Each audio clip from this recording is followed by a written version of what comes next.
아, 진짜 요즘도 시어머니 오면 밥 해주고 그러는 사람 있어? 나는 절대 그런 짓 안 해. 우리 집은 반반이 원칙이거든. 밥 해달라고 하면 시켜 드세요 하면 그만이야. 옛날 사람들이 왜 이렇게 집밥에 집착이 심한 거야? 진짜. 문이 살짝 열려 있었고 며느리는 친구인 듯한 사람과 통화 중이었습니다. 어머님, 나쁘진 않은데 고지식하고 좀 유별나시지.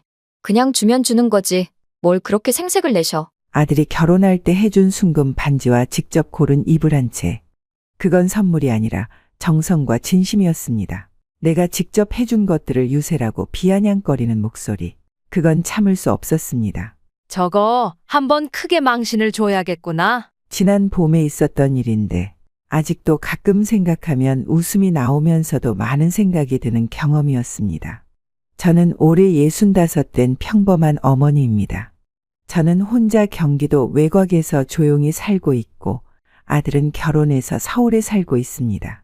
결혼 얘기가 본격적으로 오가던 어느 날 아들 민재가 저를 조심스레 부르더니 며느리 될 민지와 함께 앉았습니다. 조금은 긴장된 얼굴로 말을 꺼냈죠. 엄마, 우리 결혼식이랑 신혼집 얘기 좀 할까 해서요. 그래, 안 그래도 너희 집은 어떻게 할 건데? 아들과 며느리는 요즘 세대답게 결혼은 반반. 처음부터 그렇게 정리된 분위기였습니다. 요즘은 남자 혼자 집 해오기 힘들잖아요. 서울은 너무 비싸고 전세도 대출 없이 못 구하더라고요. 그래서 우리 생각엔 각자 모은 돈 2억씩 합쳐서 거기다 전세자금 대출 조금 얹어서 서울에 전세 얻으려고 해. 결혼은 둘이 하는 거니까 저희는 반반이 제일 공평하다고 생각했어요. 남자가 집 마련하면 여자 쪽에서 혼수해오고 이런 건 너무 옛날 방식인 것 같아서요. 그래, 요즘 세상에 그런 거 따지기보단 둘이 잘 의논해서 맞춰가는 게 중요하지. 네, 그래서 전세 맞추고 혼수도 저희가 필요한 만큼만 챙기려고요. 가구랑 가전은 브랜드 같은 거 따지지 않고 실용적인 걸로 할 거고요. 처음엔 조금 낯설었습니다. 내 자식 결혼인데 시댁 어른으로서 뭔가 해줘야 하지 않나 하는 생각도 있었고 예전처럼 신랑 쪽에서 집을 마련하고 신부 쪽에서 혼수를 챙기던 때가 자꾸 떠올랐으니까요. 그 말이 어쩐지 참 기특하고 고마웠습니다. 요즘처럼 맞벌이 시대에 어쩌면 쉬운 선택이 아니었을 텐데 기꺼이 가정을 돌보겠다는 그 마음이 예뻐 보였습니다. 결혼이 반반이면 저도 제 몫만큼은 예쁘게 채워주고 싶었거든요. 그래, 내가 너희한테 뭐 해주 싶구나. 그러면 엄마가 예물 반지는 내가 해줄게. 그 반지는 평생 가는 거니까 서로 꼭 붙들고 살라는 뜻으로. 어머님, 그런 부담 안 주셔도 돼요. 저희가 정말 괜찮아요. 괜찮긴 뭐가 괜찮아. 내가 우리 며느리 손에 끼워주는 반지 하나쯤은 해줘야지. 사돈댁엔 이불도 한 벌 보내드릴 거야. 겨울 이불이랑 베개까지 따뜻하게 덮으시라고. 제가 아는 단골 귀금속상에 가서 아들 민재 손 크기까지 다 적어서 맞췄습니다. 순금으로 된 작지만 단단한 예물 반지 한 쌍. 살다 보면 이 반지처럼 서로의 손을 꼭 잡고 변치 말고 살아라. 는 뜻을 담아서요. 그리고 사돈댁엔 이불 세트를 준비했습니다. 그냥 돈 주는 게 아니라 정성이 느껴지길 바랐습니다. 봄가을용 호치불 한 장, 겨울용 극세사 이불 한 장, 그리고 포근한 솜 베개 2개. 사돈댁에서 아이고 이런 것까지 다 준비하셨어요. 감사해요라며 웃었습니다. 그렇게 둘은 많은 사람들의 축복 속에 결혼을 했습니다. 그리고 머지않아 둘은 제게 2 손자까지 안겨주었습니다. 첫째는 저를 꼭 닮아 눈이 크고 장난꾸러기였고 둘째는 아빠인 민재처럼 얌전하고 눈웃음이 예쁜 아이였어요. 아이를 안아보는 순간 아, 나도 이제 진짜 할머니가 됐구나. 눈물이 핑 돌 정도로 감격스러웠습니다. 그렇게 손주들 커가는 재미를 보며 살다 보니 어느덧 5년이 흘렀습니다. 지난 3월 아들이 전화로 부탁을 했습니다. 4박 5일 해외 출장을 가야 하는데 손주 2명을 봐줄 수 있겠냐고요. 전업주부인 며느리는 집에 있지만 도움이 필요하다고 했습니다. 손주들을 보고 싶기도 했고 아들 내외를 돕고 싶은 마음에 흔쾌히 승낙했습니다. 서울 아파트에 도착했을 때 며느리는 문 앞까지 나와 환한 얼굴로 절 맞이했습니다. 어머님, 와주셔서 정말 감사해요. 멀리서 오시느라 힘드셨죠? 아휴, 뭐. 손주들이 보고 싶어서 오는 길이 피곤하진 않더라. 저는 며느리 손을 한번 꼭 잡으며 웃었고 며느리도 가볍게 고개를 끄덕였습니다. 제가 오늘은 좀 집을 비워야 해서요. 급하게 잡힌 동창 모임이 있는데 빠질 수가 없어서요. 제가 원래는 좀 있다가 나가려고 했는데 오시자마자 바로 나가게 돼서 죄송해요. 아이들은 간식 시간 되면 과일 좀 챙겨주시고요. 과일은 냉장고에 있어요. 사과랑 포도 씻어두었고 냅킨도 옆에 놨어요. 그리고 혹시 배고프시면 시리얼 있으니까 드셔도 되고요. 그래, 바쁘면 빨리 가봐라. 그 사이 며느리는 외출용 코트를 입고 가방을 챙기며 현관 쪽으로 향했습니다. 아, 어머님. 혹시 급한 일 생기면 저한테 문자 주세요. 전화를 못 받을 수도 있어서요. 그럼 다녀올게요. 덜 닫힌 문이 찰컥 소리를 내며 닫혔습니다. 그때 거실에 있던 손주가 해맑게 물었습니다. 할머니, 우리 오늘 저녁에 뭐 먹어요? 치킨 피자? 저는 잠시 아이 얼굴을 바라보다 작게 웃으며 대답했습니다. 글쎄다, 오늘은 할머니가 해줄까? 할머니가 책 읽어줄게. 첫날 손주들 숙제를 봐주고 놀아주느라 시간이 금방 지나갔습니다. 저녁 시간이 다가왔을 때 며느리가 돌아와서 제가 부엌으로 가려고 하자 말했습니다. 어머님 뭐 필요한 거 있으세요? 응, 이제 저녁 시간이니 애들 밥 해먹여야지. 어머님, 저희는 보통 배달 음식 시켜 먹어요. 결혼할 때 남편과 집안일은 반반하기로 약속했거든요. 전업주부인데도 이런 말을 하는 며느리가 의아했지만 저는 아무 말도 하지 않았습니다. 그러더니 제 의견도 묻지 않고 배달 앱을 열어 치킨을 주문했습니다. 하루쯤은 괜찮다고 생각했죠. 하지만 다음 날도 그 다음 날도 상황은 똑같았습니다. 아침엔 식탁 위에 놓인 시리얼 박스와 우유가 전부였고 점심과 저녁은 어김없이 배달 앱이 전담했습니다. 어머님, 점심은 뭐 드시고 싶으세요? 며느리는 스마트폰을 손에 쥐고 부엌 식탁에 앉으며 물었습니다. 저는 혹시나 하는 마음에 조심스럽게 말을 꺼냈습니다.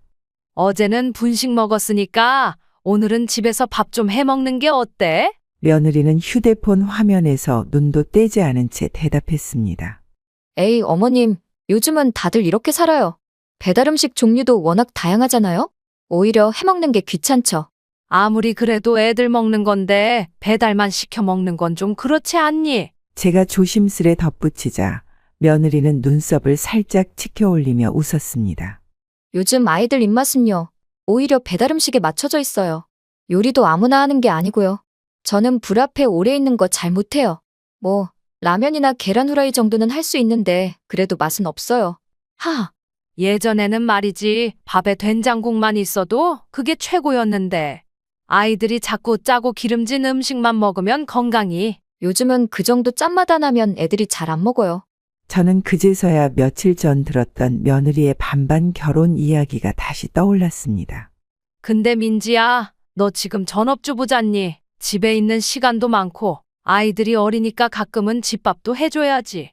그러자 며느리는 잠시 말을 멈추더니 휴대폰을 테이블에 내려놓고 저를 바라봤습니다.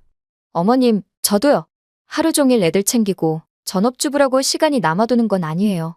그건 알지. 그래도 어른이 오셨는데 밥 한 끼 정성껏 대접해야 하는 거 아니니? 어머님, 시대가 달라졌잖아요. 요즘은 시어머니 오셔도 편하게 계시게 하는 게 며느리의 센스예요. 괜히 부엌에서 땀 뻘뻘 흘리는 모습, 요즘 누가 원하겠어요. 그냥 이따 저녁엔 중식 어때요? 깐풍기 좋아하세요? 저는 말없이 손주들을 바라봤습니다.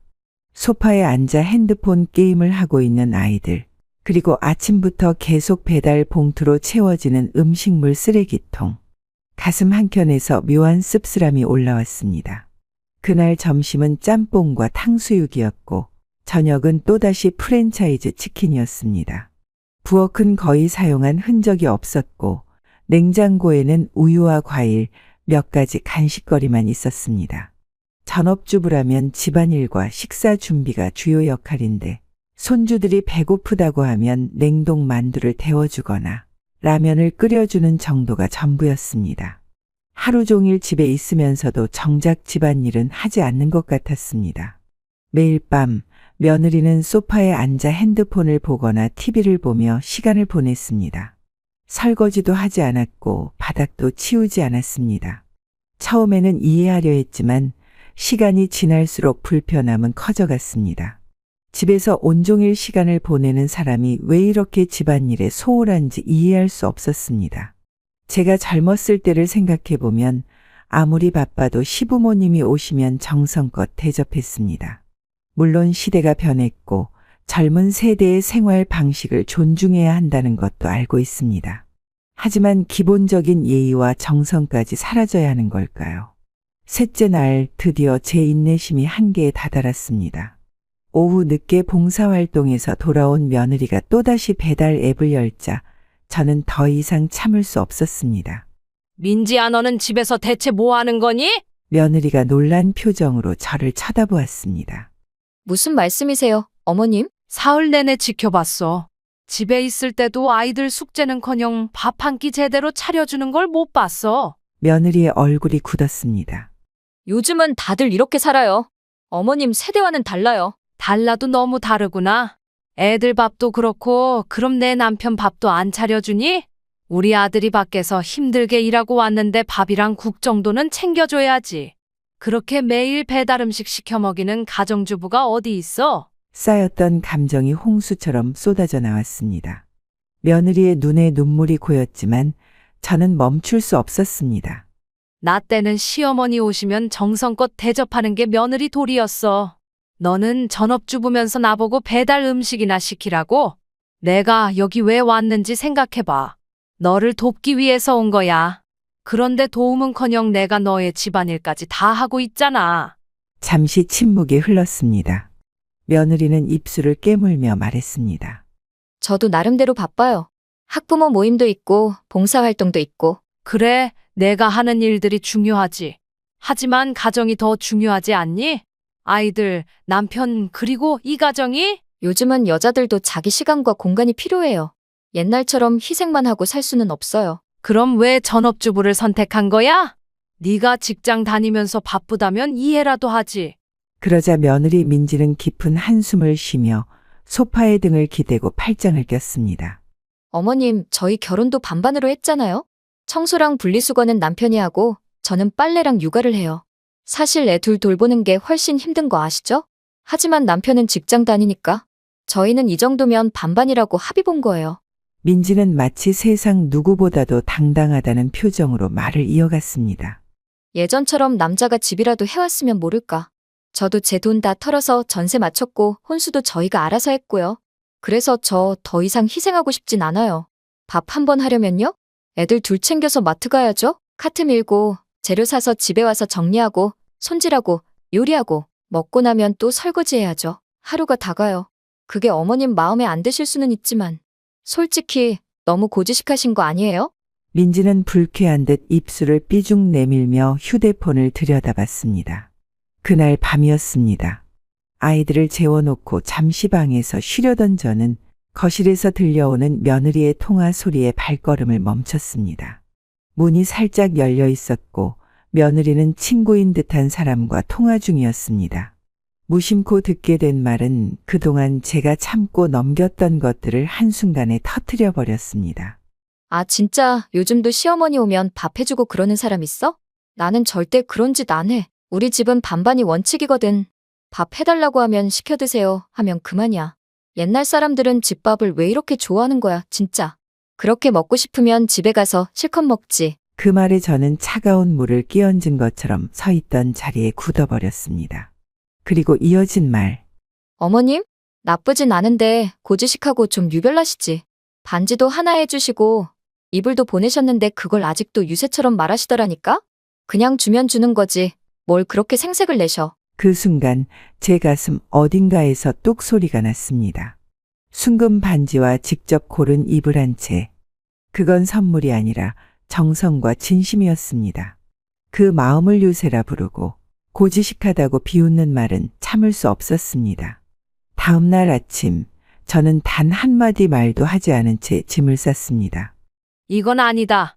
이건 정말 선을 넘은 거다. 며느리가 밥 한 끼 안 해준 것까지는 참을 수 있었습니다. 입버릇처럼 반반 결혼 운운하며 남편에게도 시가해도 책임을 나눠야 한다는 말까지도 요즘 세대니까 이해하려 했습니다. 하지만 내가 들은 그 통화, 내가 직접 해준 것들을 유세라고 비아냥거리는 목소리. 그건 참을 수 없었습니다. 그거 한번 크게 망신을 줘야겠구나. 그리고 바로 그날 저녁 작은 노트를 꺼내 앉았습니다. 결혼 당시 내가 해준 모든 것들. 신혼반지의 시세부터 사돈댁에 보낸 이불 세트, 혼수 맞출 때 얹어준 금전적인 도움까지. 그래, 반반이 원칙이라지? 그럼 나도 반만 회수하자. 나는 바로 법률상담소에 연락했고 며느리 앞으로 보낼 내용증명서를 작성하기 시작했습니다. 반만 줬다며 입을 털었으니 반만 돌려받는 것도 그들 방식대로 공평하겠지. 그리고 일주일 뒤 며느리 앞으로 내용 증명 한 통이 도착했습니다. 본인은 귀하와 귀하 남편의 결혼 당시 다음과 같은 혼수를 일방적으로 제공하였음. 공정과 형평에 따라 본인도 반만 회수코자 하오니 아래 물품을 일주일 이내 착불 택배로 발송 바람. 신혼반지 1개, 호치불 1장, 베개 1개. 미발송 시 민사 조정 절차로 넘어갈 수 있음을 사전 고지함. 며느리는 택배를 열어보다 말고 테이블 위에 놓인 한 장의 종이를 집어들었습니다. 고개를 갸웃하며 읽기 시작하더니 점점 입가에 헛웃음이 번졌습니다. 뭐야, 이게 어머님이 진짜 보내신 거야? 그녀는 기가 막힌 듯 웃음을 터뜨렸습니다. 턱을 괴고 의자에 털썩 주저앉더니 한 손으로 이마를 짚었습니다. 아니, 어머님이 노망나셨어? 진짜? 반지를 돌려달라고. 이불을 반만 보내라고. 코웃음을 치며 말을 중얼거리던 그녀는 휴대폰을 들었다가 잠시 망설였습니다. 진심은 아니겠지. 그냥 농담처럼 쓰신 거겠지. 하지만 다시 종이를 뚫어지게 바라보는 그녀의 눈썹이 꿈틀거렸습니다. 고개를 절레절레 흔들면서도 그녀는 이미 전화를 누르고 있었습니다. 어머님, 이게 진짜예요. 내용 증명까지. 응, 너도 결혼 반만 했잖니? 나도 반만 회수할게. 남은 건 내 아들한테 준 거니까 걱정 마라. 어머님, 너무 유치하신 거 아니에요? 이건 어머님이 그냥 주신 거잖아요. 제가 언제 달라고 했나요? 결혼은 반반이라며. 예의도 반, 도리도 반, 정성도 반. 그럼 받은 것도 반 돌려줘야지. 그게 네 논리잖아? 어머님, 그 정도 가지고 너무 민감하게 반응하시는 거 아니에요? 요즘은 다 그렇게 살아요. 이런 걸로 시끄럽게 하면 오히려. 나는 매일 아들한테 전화 받아. 그 아이 매일 퇴근하고 애들 씻기고 먹이고 재운다고 하더라. 네가 힘들다는 건 알아. 그런데 그 모든 걸 핑계 삼아 시댁 무시는 안 되는 거야. 장난 아니니까 꼭 보내도록 하거라. 신혼반지 한쪽이랑 이불 반 세트랑 베개 1개. 그거 못 보내면 내가 받으러 갈 거니까. 뚝. 통화는 일말의 여지도 없이 끊겼습니다. 며칠 뒤 아들과 통화를 하던 중이었습니다. 늘 그렇듯 평일 저녁 늦은 시간, 아이들 재우고 난 뒤에야 겨우 연락이 닿았죠. 엄마, 요즘은 좀 괜찮으세요? 그래 뭐. 너야 애들 돌보느라 더 힘들지. 오늘은 좀 일찍 들어갔니? 응. 민지랑 애들이 내일 행사 준비 때문에 바쁘다고 해서 좀 도와주고 왔어. 행사? 아, 그 민지 동생 아기 돌잔치 있잖아. 다음 주 주말에. 민지가 거의 주최자야. 뭐 장소도 자기가 정하고 돌상도 직접 고르고. 다음 주? 민지 말로는 뭐 가족끼리 조용히 하겠대. 민지네 엄마랑 아빠, 동생네 부부, 우리도 가고. 그 말에 나는 가만히 고개를 끄덕였다. 그래, 사돈댁 행사구나. 왜요? 아니야. 그냥 갑자기 생각나서. 그렇게 통화는 끝났지만 저는 알아버렸습니다. 사돈댁 큰손주의 돌잔치, 서울 강남의 고급 뷔페에 오른 화사한 꽃장식과 풍선으로 가득했고 양가 친척들과 손님들로 북적이며 연신 웃음소리가 터져나왔습니다. 행사의 주인공인 아이는 전용 돌상 앞에서 사진을 찍고 있었고 며느리는 그 옆에서 손님 한 명 한 명을 반갑게 맞이하느라 정신이 없었습니다. 그 모습만 보면 오늘 이 자리의 실질적인 주최자가 누구인지 단번에 알 수 있었습니다. 그때였습니다. 뷔페홀 입구 쪽 자동문이 부드럽게 열리며 한 사람이 조용히 그러나 당당하게 들어섰습니다. 단정한 재킷에 은은한 진주 브로치를 단 고운 머리결을 단정히 묶은 중년 여인이었습니다. 한 손에는 종이 쇼핑백, 다른 손에는 작게 접은 내용증명 복사본이 들려 있었습니다. 미소를 띤 얼굴엔 약간의 여유로움까지 스며 있었습니다. 며느리의 친정 어머니는 한쪽에서 인사를 받으며 웃고 있었고 아들은 손님들과 악수를 나누며 행사 진행을 돕고 있었습니다. 하지만 며느리는 입구 쪽에서 홀로 입장하는 저희 모습을 보자 그녀의 얼굴이 스르르 굳었습니다.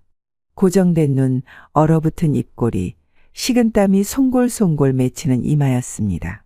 어머님, 전 마치 아무 일도 없는 듯 곁에 있던 한 지인에게 다정히 고개를 숙이며 인사를 건넸습니다. 아유, 안녕하세요. 제가 마침 요 근처에 일이 있어서 지나가다 우연히 들렀네요. 우리 며느리 가족 돌잔치 한다고 해서요. 며느리는 급하게 다가오며 속삭이듯 말했습니다. 어머님, 여긴 어떻게 알고 오셨어요? 전 시선을 돌려 며느리의 얼굴을 천천히 바라보며 웃는 얼굴 그대로 작은 종이 한 장을 꺼내 보였습니다. 내용 증명 잘 받았지? 아무 답이 없어서 내가 직접 받으러 왔어. 혹시 잊을까봐. 며느리는 당황을 감추지 못한 채 주변을 흘끔거리며 주변 손님들이 이 말을 듣지 않았길 바라듯 조심스레 말렸습니다. 어머님, 제발 여기선 이러지 마세요. 사람들 다 보는 데서. 응, 사람들 다 보니까 온 거야. 내가 준 혼수 반만 돌려받으러.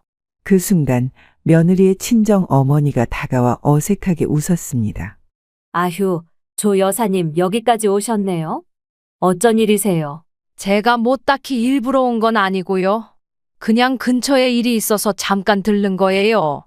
오늘처럼 좋은 날 축하도 드릴 겸 해서요. 제가 보낸 이불 잘 쓰고 계시죠? 순간 공기마저 싸하고 가라앉았습니다. 친척 몇몇이 흘깃흘깃 눈치를 보며 쳐다봤고 행사 분위기는 묘한 긴장감으로 휩싸였습니다. 아유, 사돈, 그런 걸로 뭘. 지금 이런 자리에선 좀 진정하시고요. 뭐 그런 사소한 일 때문에 여기까지 오신 겁니까? 지금 손님들도 많고 분위기가. 사돈은 어이없다는 듯 웃으며 말했지만 표정은 굳어 있었습니다. 아유, 그런 걸로 뭘. 지금 이런 자리에선 좀 어머님, 진정하시고요. 근데 아무 대답이 없으시길래 직접 받으러 왔어요. 며느리는 얼굴이 벌겋게 달아오른 채 사람들 눈치를 보며 귀까지 빨개졌고 사돈댁 식구들은 물잔을 들고 멈칫한 채 서로 눈치만 보았습니다. 제가 받은 만큼만 돌려받겠다는데 뭐가 그렇게 불편하세요? 저는 며느리한테 배운 대로 하는 중인데요. 그 말에 주변에 있던 몇몇 친척들이 입을 가리고 웃음을 참았고 삼촌 한 명은 하며 물을 마시는 척 뒤돌아섰습니다. 사돈은 결국 식은땀이 줄줄 흐르며 입을 떼었습니다. 이따가 제가 처리할게요. 네, 기다릴게요. 여기서요. 어머니는 맞은편 소파에 앉으며 다시 미소를 지으셨습니다. 나야 뭐 급한 건 없어요. 그 말에 며느리는 입술을 꽉 깨물고 시선을 돌렸고 사돈 역시 말끝을 흐리며 어색하게 웃기만 했습니다. 그러자 잠시 후 아들이 다급한 걸음으로 어머니에게 다가왔습니다. 엄마 제발, 알겠으니까 지금은 좀 돌아가 주세요. 엄마 마음도 이해하고 무슨 얘기 하시고 싶은지도 다 알아요. 그런데 엄마 좀 가만히 있어 주세요. 그래, 네가 정 그렇다면 가줄게. 너한텐 망신 주기 싫으니까. 며느리는 결국 행사 끝나기 전 사라졌고 사돈은 진땀을 흘렸으며 행사장을 나갈 때는 아예 고개도 들지 못하고 인사도 하지 못한 채 나갔습니다. 어머님, 오늘은 조금 당황스러웠어요. 그래도 공적인 자리에선 자제해 주셨으면 좋았을 텐데요. 앞으로는 서로 깔끔하게 했으면 좋겠어요. 오해 없으시길 바랍니다. 딱 봐도 사과인지 핀잔인지 모를 말투. 다음 날 아침 며느리는 친정 어머니의 전화에 놀라 잠에서 깼습니다. 예, 사돈 정신이 나간 거 아니야? 아니, 남의 돌잔치에서 이불이랑 반지 달라고 대놓고 말하는 사람이 어딨어? 그걸 내용 증명까지 보냈다고? 너 내가 어제 얼마나 창피했는지 알아? 진짜 얼굴을 못 들고 다니겠어. 엄마, 나도 진짜 미치겠어. 어머님이 좀 괴짜잖아. 그냥 집에 계시지. 굳이 거기까지 기어이 와서 그 말까지 할 줄은 몰랐지. 그래서 너는 왜 초대도 안 한 사람을 그런 자리에 오게 만들었니? 아니, 나도 몰랐다니까 오빠가 전화하다가 말한 걸 들으셨나 봐. 반지 하나, 이불 세트 하나, 그게 뭐라고. 민지야, 너희 시어머니 설마 밥 안 해줬다고 지금 그 난리 치는 거니? 듣자 하니까 어머님 서울 와서 며칠 지내고 가셨다며? 그때 네가 밥 한 번 안 해줬다고 지금 이불이랑 반지 내놓으라니 그게 정상이야? 그렇게까지 삐치실 줄은 몰랐지. 그게 어느 집 문화야? 무슨 법정이야? 진짜 이해를 못 하겠네.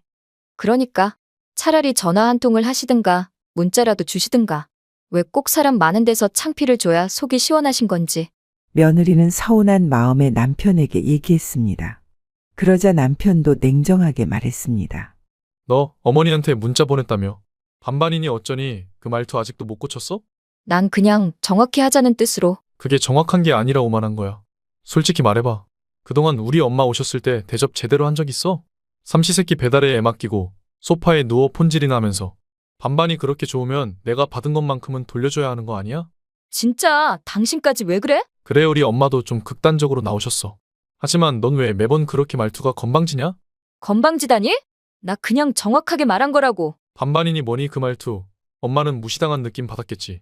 지금까지 엄마가 우리 도와준 건 생각 안 해? 그건 자기가 부탁해서 온 거잖아.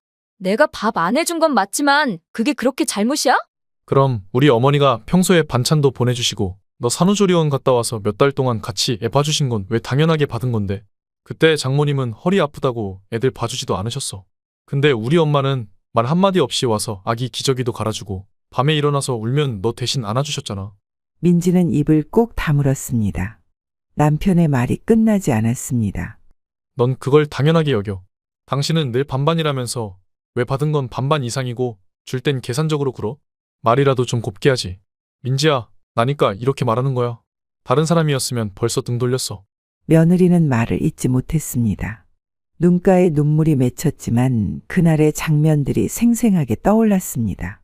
반반이란 말로 가볍게 넘겼던 것들이 자신을 무너뜨리고 있다는 걸 이제야 깨달았습니다. 어머님, 지난 일 죄송합니다. 그땐 제가 철이 없었습니다.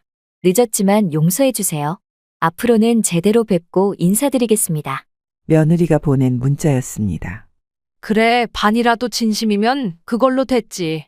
며느리는 내 생일이라며 조심스레 자신의 집으로 초대했습니다. 이제는 무슨 음식을 시켰을까? 어떤 간단한 디저트를 준비했을까? 하는 생각이 먼저 들었기에 솔직히 큰 기대는 하지 않았습니다. 하지만 현관문을 열고 들어선 순간 저는 숨을 잠시 멈출 수밖에 없었습니다. 코끝을 간지리는 고소하고 달큰한 냄새, 익숙한 향들이 복도 깊숙이 번져 있었습니다. 집안은 어수선했습니다. 싱크대에는 설거지할 그릇이 쌓여 있었고 조리대 위엔 잘게 썬 야채들과 양념통이 뒤섞여 있었습니다. 두 손에는 방금 불을 끈 냄비와 접시가 들려 있었고 눈은 바삐 식탁과 시계를 오가며 분주하게 움직이고 있었습니다. 그런데도 제 모습을 발견하자마자 며느리는 환하게 웃으며 다가왔습니다. 어머님, 오시느라 고생 많으셨어요. 오늘 생신이라고 제가 한번 제대로 차려보고 싶었어요. 앉아 계세요. 제가 얼른 준비해 드릴게요. 그 말 한마디에 저는 순간 말문이 막혔습니다.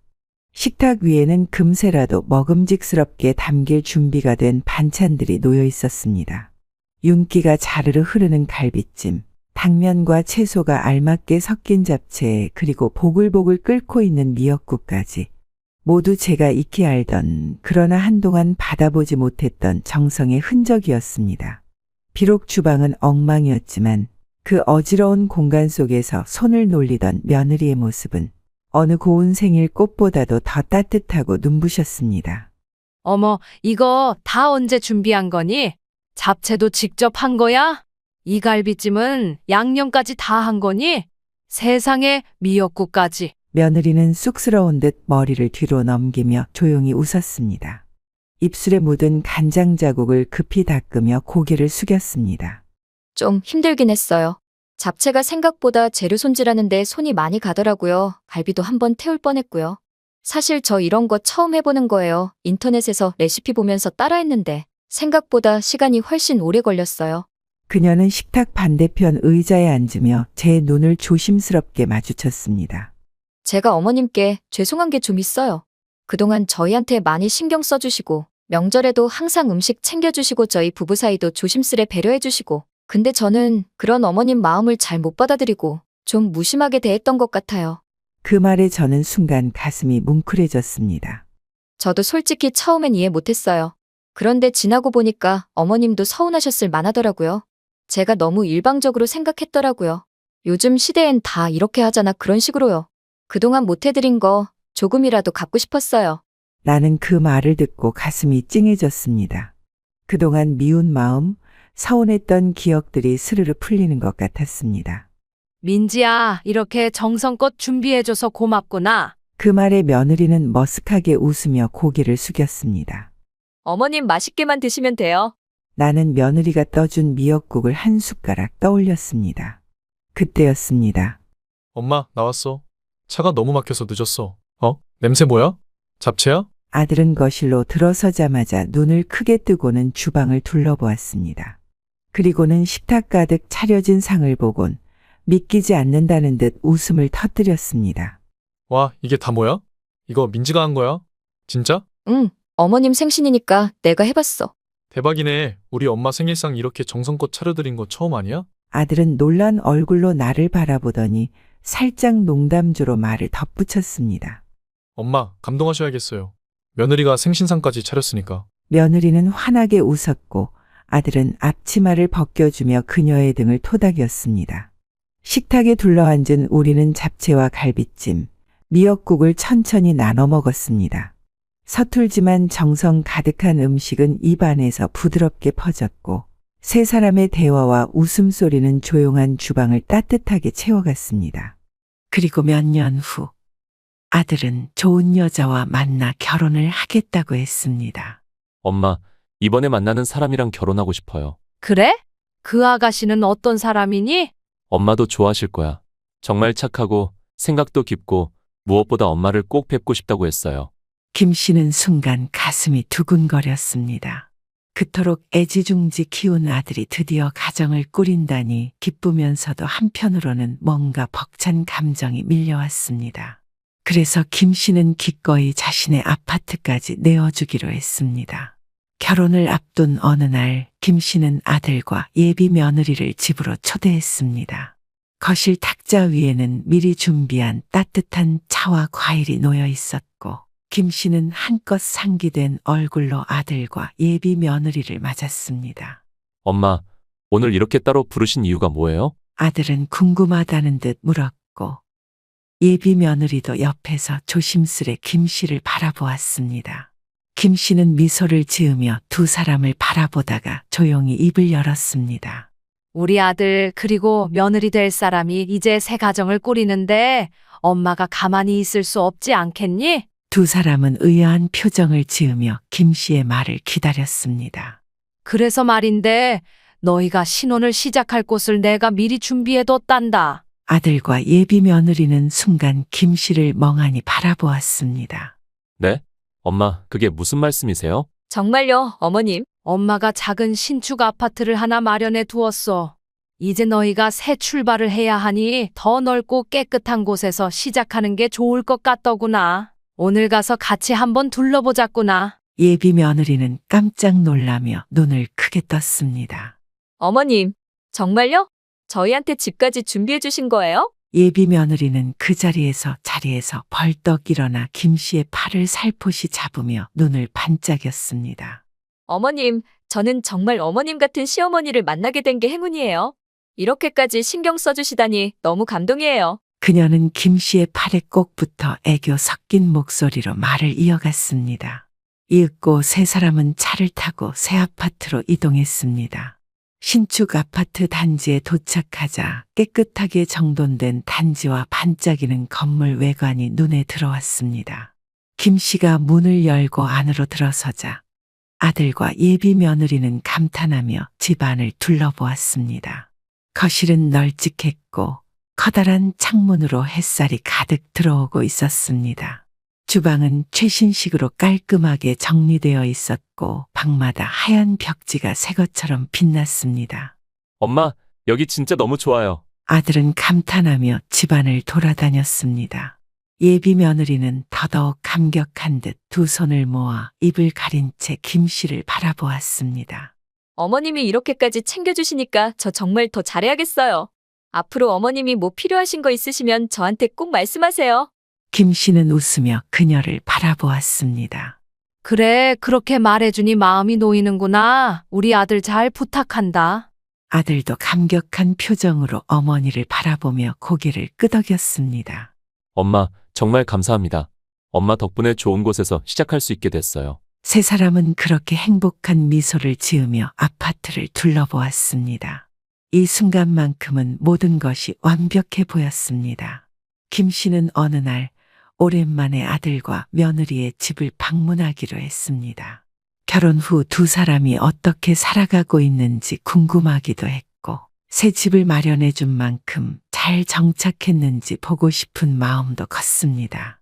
신혼부부가 깨끗하고 아늑하게 가정을 꾸리고 있을 거라 기대하며, 김 씨는 한 손에는 과일 바구니를, 다른 한 손에는 직접 만든 장조림과 반찬 몇 가지를 들고 현관 초인종을 눌렀습니다. 현관문이 열리자 며느리가 반갑게 웃으며 인사를 건넸습니다. 어머님, 웬일이세요? 갑자기 연락도 없이 오시고. 김 씨는 미소를 지으며 집 안으로 들어섰습니다. 그러나 집 안에서 새어나오는 퀴퀴한 냄새의 순간 당황했습니다. 거실에서는 어디서 퍼지는지 모를 신내가 희미하게 났고, 주방 쪽에서도 이상한 음식 냄새가 섞여 떠돌고 있었습니다. 그러나 주방에 들어서자마자 눈앞에 펼쳐진 광경에 말문이 막혔습니다. 싱크대에는 설거지가 산더미처럼 쌓여 있었습니다. 개수대에는 국물이 남아있는 냄비와 기름때가 낀 프라이팬이 방치되어 있었고, 설거지통 안에는 며칠은 묵은 듯한 그릇들과 젓가락들이 아무렇게나 놓여 있었습니다. 싱크대 주변에는 국물이 말라붙어 얼룩져 있었고 기름때가 껴서 번들거렸습니다. 김 씨는 불쾌한 냄새에 코를 찡그리며 냉장고 문을 열었습니다. 냉장고 안은 온통 배달 음식 용기로 가득 차 있었습니다. 반찬통 하나 없이 삼겹살 배달 박스, 치킨 박스, 남은 족발 용기, 중국집 음식 포장 용기들이 아무렇게나 들어차 있었습니다.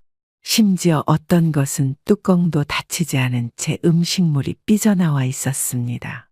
거실을 돌아보니 더 심각했습니다.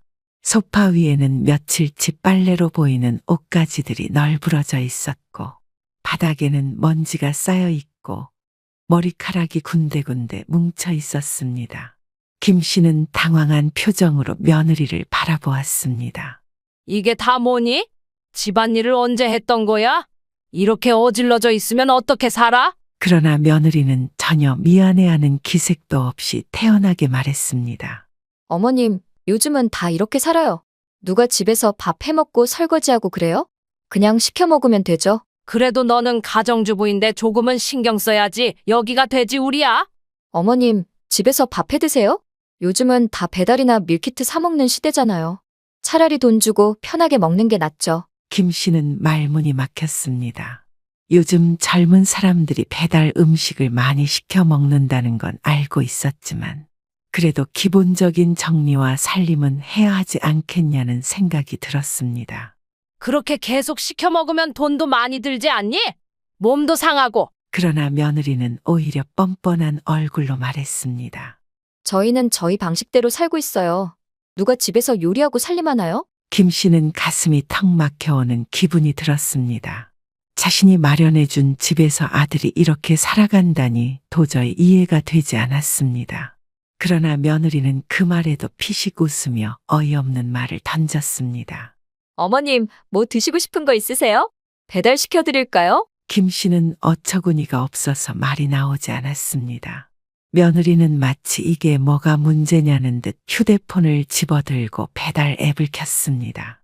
며느리가 휴대폰을 만지작거리며 아무렇지도 않게 배달 음식을 시키겠다고 말하는 순간 더 이상 참을 수가 없었습니다.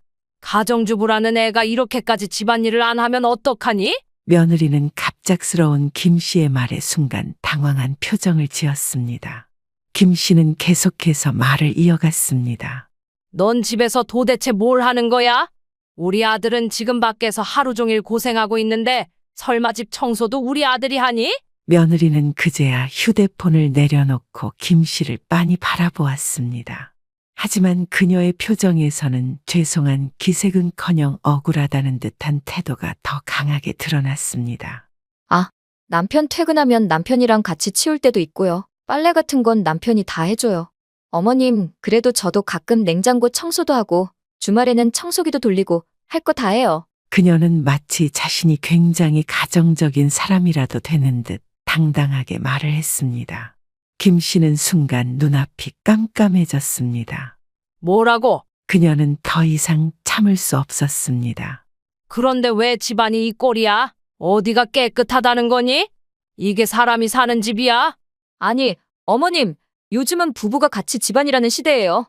저도 저 나름대로 할 건 다 하고 있다니까요? 네 할 일을 남편한테 떠넘기는 거 아니고? 지금 퇴근하고 힘들어 죽겠는 애한테 집안일까지 시키는 게 말이 된다고 생각해? 남편도 저랑 같이 사는데 당연히 같이 해야죠. 어머님은 아들만 걱정하세요? 이렇게 방치하면서 할 거 다 한다고 말하는 게 말이 되니?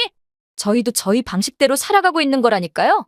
그러나 며느리는 여전히 이해하지 못한다는 표정으로 김 씨를 바라보았습니다. 도무지 상식이 통하지 않는 사람이구나 싶었고, 이런 며느리와 함께 살고 있는 아들이 걱정되었습니다. 속이 답답해진 김 씨는 그대로 현관으로 향했습니다. 어머님, 어디 가세요? 뒤에서 며느리가 아무렇지 않게 건네는 말이 들렸지만 김 씨는 대꾸하지 않고 신발을 신었습니다. 어떻게든 좋게 말해보려 했는데 내가 너무 바보 같았나? 엘리베이터 문이 열리고 김 씨가 1층으로 내리자 익숙한 얼굴이 눈에 띄었습니다. 엄마? 아들이 막 현관으로 들어서던 참이었습니다. 김 씨를 발견한 아들은 순간 놀란 표정을 지었습니다. 엄마가 여긴 웬일이세요? 연락도 없이 갑자기 오시고. 마침 잘 됐다. 집에 들어가기 전에 나랑 잠깐 이야기 좀 하자. 아들은 어머니의 표정을 살피며 눈을 깜빡였습니다. 평소 같았으면 반갑게 맞이했을 텐데 김 씨의 표정이 심상치 않음을 느낀 듯했습니다. 무슨 일이세요, 엄마? 어디 아프세요? 아니다. 그냥 너랑 이야기 좀 하고 싶어서. 근처 카페라도 가자. 네, 그럼 저기 앞에 있는 카페로 가요. 두 사람은 단지 앞 작은 카페로 향했습니다. 퇴근 시간이라 그런지 카페 안은 한산했습니다. 김 씨는 창가 쪽자리에 앉았고 아들은 익숙한 듯 메뉴를 확인하더니 커피 2잔을 주문했습니다. 엄마, 갑자기 왜 오셨어요? 그리고 얼굴이 많이 안 좋아 보이시는데 무슨 일 있으세요? 성주야, 네 집에 다녀왔다. 근데 왜요?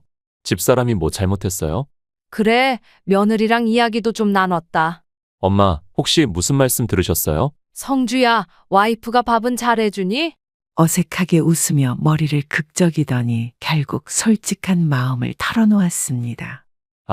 보셨구나. 사실 제대로 된 밥을 먹어본 게 언젠지 기억도 안 나요. 아침엔 바빠서 그냥 커피 한 잔 마시고 나가고 저녁엔 항상 햇반이나 배달 음식으로 때우거든요.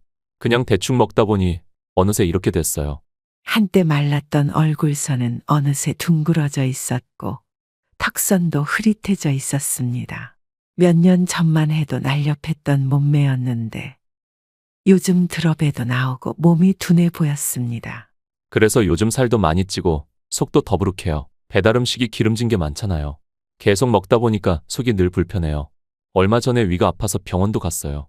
의사 선생님이 되도록이면 집에서 건강한 음식 먹으라고 하더라고요. 아니, 너 벌써 위가 안 좋을 정도면 심각한 거 아니니? 그렇게 계속 살다 보면 건강 망치는 건 시간 문제야. 김 씨는 속이 답답해지는 걸 느꼈습니다. 성주야, 내가 밖에서 얼마나 힘들게 일하고 들어오는데 집에서조차 편하게 쉬지도 못하고 밥도 제대로 못 먹고 살면 몸이 어떻게 버티겠니? 가끔은요, 엄마가 해주시던 밥이 너무 그리워요. 따끈한 쌀밥에 된장찌개, 고소한 계란말이 같은 거요.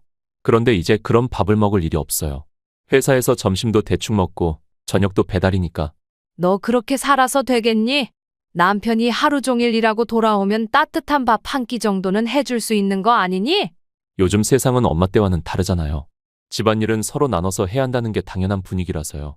그래서 아내한테 밥 좀 해주면 안 되냐고 말도 못 하겠어요. 괜히 얘기 꺼냈다가 요즘 세상에 그런 게 어디 있냐는 말만 들을 것 같아서요. 그럼 계속 이렇게 살겠다는 거야? 아들은 대답하지 못했습니다. 그는 이미 자기 생활이 버겁고 힘들다는 걸 알고 있었습니다. 하지만 어떻게 해결해야 할지 몰랐고 그게 당연한 건가 싶어 해서 외면하고 있었던 것입니다. 이제라도 다시 생각해봐야 한다. 성주야, 너 그렇게 참고 산다고 다 되는 게 아니야. 아들은 깊은 한숨을 쉬며 무겁게 고개를 끄덕였습니다. 김 씨의 말이 뼛속 깊이 와닿았기 때문이었습니다. 아들이 집 앞에 도착해 문을 열자 진한 튀김 냄새가 코를 찔렀습니다. 현관에 들어서니 거실 테이블 위에는 갓 배달된 치킨 박스와 콜라가 놓여 있었고 소파에 앉아 있던 며느리는 넉넉한 표정으로 아들을 바라보며 말했습니다. 왔어? 오늘 왜 이렇게 늦었어? 빨리 와서 먹어. 치킨 식겠다. 며느리는 김이 모락모락 나는 치킨을 콜라 한 모금과 함께 삼키고는 만족스럽게 입을 닦았습니다. 아들은 천천히 소파로 다가가며 조심스레 입을 열었습니다. 우리 이렇게 매일 시켜 먹지 말고 밥을 해 먹는 건 어때? 갑자기 그게 무슨 소리야? 이렇게 매일 시켜 먹으면 돈도 많이 들고 건강도 안 좋잖아. 나 요즘 속도 자주 더부룩하고 살도 많이 찌는 것 같아. 며느리는 치킨을 다 먹고 나서 손을 털고 콜라를 한 모금 마시더니 심드렁한 표정으로 아들을 바라보았습니다. 그래? 먹고 싶으면 오빠가 해서 먹어. 나는 요리 못하니까. 아들은 며느리의 태도에 순간 말문이 막혔습니다. 아들은 며느리를 바라보며 속으로 깊은 한숨을 내쉬었습니다. 아들은 며느리가 치킨을 뜯으며 TV를 보던 중 아무렇지 않게 말을 꺼내는 순간부터 속이 울렁거리는 기분이 들었습니다. 오빠, 근데 생활비가 부족해. 좀 더 줘. 며느리는 마치 당연하다는 듯 아무런 고민 없이 말을 뱉었습니다. 생활비가 또 부족하다고? 아들은 지그시 인상을 찌푸리며 며느리를 바라보았습니다. 그는 매달 400만 원 넘는 생활비를 꼬박꼬박 주고 있었습니다. 웬만한 가정에서 한 달 생활하는데 충분하고도 남을 금액이었습니다. 하지만 며느리는 매달, 아니, 수시로 돈이 부족하다고 말하며 생활비를 더 요구했습니다. 도대체 돈을 어디에 쓰는 거야? 뭐긴 뭐야. 생활비지. 요즘 물가가 얼마나 올랐는데. 그러니까 내가 저녁이라도 좀 해서 먹자고 하는 거잖아. 그러면 돈도 아끼고 얼마나 좋아. 나도 아껴서 쓰고 있다고. 요즘 마트 가면 알잖아. 장 보는 것도 예전 같지가 않다니까. 뭐 하나 사려면 돈이 훅훅 나가는데 나보고 어쩌라고. 나는 뭐 집에서 놀고만 있는 줄 알아? 며느리는 억울하다는 듯 입을 삐죽이며 대꾸했습니다. 그는 아무 말도 하지 않고 자리에서 일어났습니다. 그는 침대에 몸을 눕히며 천장을 바라보았습니다. 이 결혼 생활이 점점 자신을 옥죄어 오고 있다는 걸 이제야 조금씩 깨닫고 있었습니다. 그 시각 김 씨는 깊은 고민에 빠져 있었습니다. 아무리 요즘 시대가 바뀌었다지만 기본적인 가사일조차 외면하는 것은 문제가 있다고 느꼈습니다. 한참을 망설이다가 며느리의 번호를 눌렀습니다. 몇 번의 신호음이 울린 후 며느리가 전화를 받았습니다. 어머님? 무슨 일이세요? 김 씨는 차분하지만 단호한 목소리로 말을 꺼냈습니다. 내가 다음 주에 장을 봐서 갈 테니까 밥하는 방법이랑 청소하는 방법을 알려줄게. 모르면 배우면 된다. 전화기 너머에서 며느리가 잠시 말이 없었습니다. 그러다 곧 시큰둥한 목소리로 대답했습니다. 아, 네. 알겠어요. 며느리의 반응은 마지못해 수락하는 듯했지만 김 씨는 신경 쓰지 않았습니다. 어차피 처음부터 쉽게 받아들일 거라고 기대한 것도 아니었습니다. 그리고 약속한 날이 되었습니다. 김 씨는 아침부터 장을 보러 시장에 나갔습니다. 신선한 채소와 고기, 국거리 등을 사고 반찬을 만들 재료도 꼼꼼히 챙겼습니다. 이제라도 며느리에게 제대로 된 살림법을 가르쳐야겠다는 마음이 강했습니다. 장을 본 후 김 씨는 한 손에 장바구니를 들고 아들네 집으로 향했습니다. 현관 앞에 도착해 초인종을 눌렀습니다. 그러나 아무런 반응이 없었습니다. 김 씨는 잠시 고민하다가 며느리에게 전화를 걸었습니다. 신호음이 몇 번 울리더니 며느리가 전화를 받았습니다. 나 지금 너희 집 앞인데 아무도 없구나. 아, 어머님, 갑자기 친정 엄마가 아프셔서요. 잠깐 와 있어요. 김 씨는 순간 헛웃음이 나올 뻔했습니다. 목소리에서부터 거짓말이라는 게 느껴졌습니다. 그래? 사돈이 편찮으시다니 가봐야지. 그런데 나는 너희 집까지 왔으니 들어가서 기다릴게. 천천히 오거라. 어머님, 굳이 그러실 필요까지는 없어요.